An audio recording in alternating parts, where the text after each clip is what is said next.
మన చిత్తూరు నియోజకవర్గ మినీ మహానాడుకి విచ్చేసి అధ్యక్షత వహించిన మన ఎమ్మెల్యే జీజేఎం గారికి, అలాగే వేదిక మీద ఉన్న గౌరవనీయులు పెద్దలకి, తెలుగుదేశం పార్టీ కుటుంబ సభ్యులందరికీ పేరు పేరున నమస్కారాలు తెలియజేస్తూ మినీ మహానాడు శుభాకాంక్షలు తెలియజేసుకుంటున్నాను.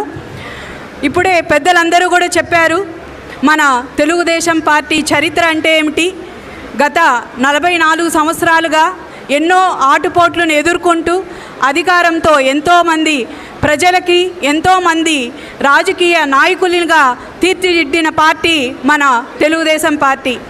అదే నినాదంతో ఈ రోజుటికి కూడా అన్న ఎన్టీ రామారావు గారు పెట్టిన పార్టీని, అదేవిధంగా చంద్రబాబు నాయుడు గారు మరింత గొప్పతనంగా రాష్ట్ర గ్రామ స్థాయి నుంచి దేశ ప్రధానమంత్రి, రాష్ట్రపతులను నియమించేదానికి కూడా తెలుగుదేశం పార్టీ ఎంత ప్రాముఖ్యత వహిస్తుందో మనం అందరం చూస్తున్నాము.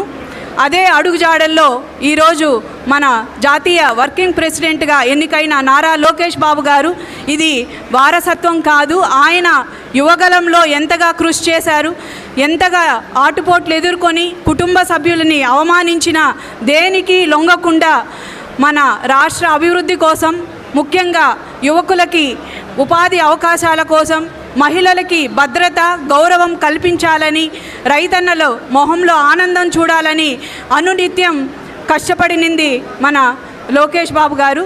అదేవిధంగా మనం ఈరోజు ప్రతిరోజు చూస్తున్నాం, ఎక్కడో ఒక చోట డెవలప్మెంట్లో మన ముఖ్యమంత్రి చంద్రబాబు నాయుడు గారు ఆంధ్ర రాష్ట్రాన్ని అభివృద్ధి తీసుకొని వచ్చి ప్రజలకి ఒక కొత్త ఆంధ్ర రాష్ట్రాన్ని చూపించాలి.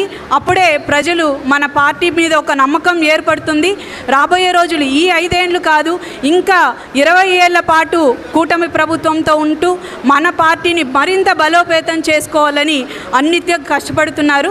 వారి యొక్క బాటలోనే మనం అందరం కూడా, ముఖ్యంగా మన ఎమ్మెల్యే గారు కూడా వారి యొక్క బాటలో వారు ఏదైతే డిసిప్లినరీగా, మన తెలుగుదేశం అంటేనే డిసిప్లిన్కి మారుపేరు, అదే నినాదంతో వైఎస్ఆర్సీపీ చేసిన అరాచకాల్లాగా మనము వెళ్ళకూడదు. మనకంటూ ఒక ప్రత్యేకత ఉంది కాబట్టి మనం అందరం కలిసికట్టుగా వెళ్ళాలి అనే ఉద్దేశంతో ఈరోజు మనం అందరం కూడా వెళ్తున్నాము. ముఖ్యంగా ఇక్కడ ఉన్న మా మహిళలందరికీ కూడా మా ఎమ్మెల్యే గారి తరఫున ధన్యవాదాలు తెలియజేసుకుంటున్నాను.